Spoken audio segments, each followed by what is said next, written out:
My name is Lauren Geiger. I am Pete's wife. I met Pete when he was 14 years old and I was 15. I was coming to our church youth group at Faith Church in Trexlertown, PA. And there's this kid with this backwards baseball cap just wailing on the piano. The notes are flying, and I noticed him. I was like, who is this? You know, as the weeks went on, I made sure he noticed me. And we became boyfriend and girlfriend from a young age. One thing about Pete, a thread that's run through his whole story, is music.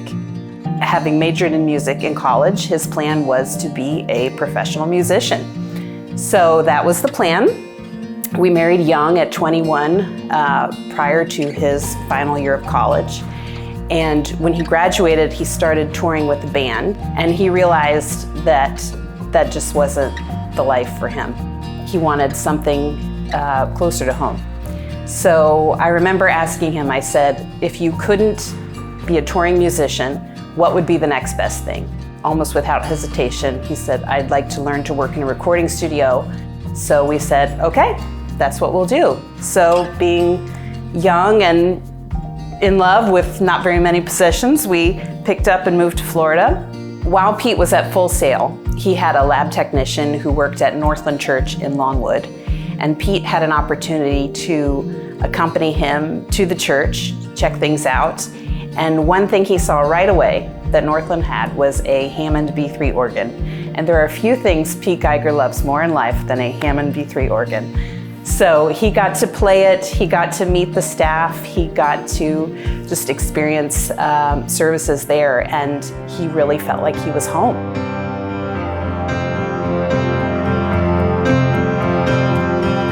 When I look at you, boy, I can see the room that lies ahead. I can see. Pete and I met when I started working at Northland Church.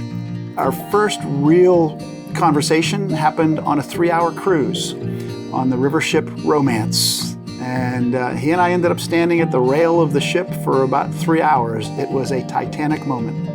One of Pete's first responsibilities at Northland was to help launch the multi-site campuses that Northland was placing throughout Central Florida, one of which was Northland at Oviedo, now Oviedo City Church. And the more worship leading he was doing, he wanted to be better equipped, so he started taking classes at Reformed Theological Seminary, not with any plans of getting a degree, but really just to give him the tools to better lead God's people. You know, it's funny because we've often said, like, who would have thought we would be back here? We would have come full circle. And of course, Dan says, well, I did. It was clear to me that he's got some gifts for leading a church, for preaching, and that's where God would have him be. And it just seemed like that would happen someday here.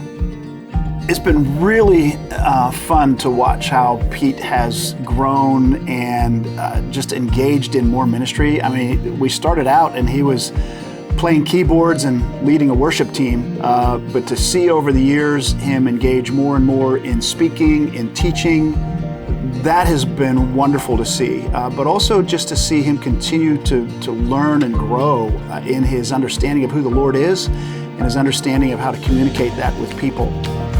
Every day, more and more, I feel like it's one of God's many graces in my life that He saw fit to allow for me to be led by Pete and to lead with Pete.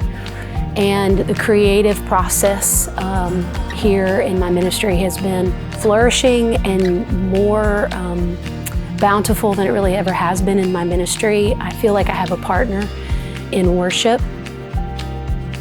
What I love about Pete, besides the fact that he's handsome and very funny, is that he is the same person at home as he is on the platform.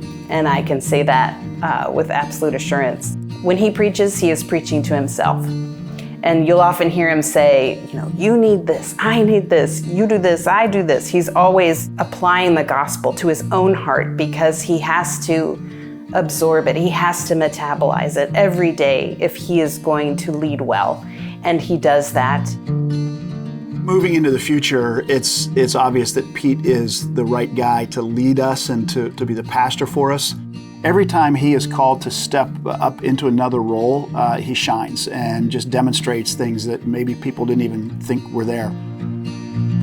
Pete is a person who champions dreams. He's a person who cultivates an atmosphere where people can be free to be creative and flourish in their gifts. And I find it to be one of the greatest privileges of my life to serve alongside him. For all his ventures into music and such, his lyrics always had a gospel message. Looking back, I can just see that through line that he loves the gospel so much that he has to communicate it in whatever way that he can.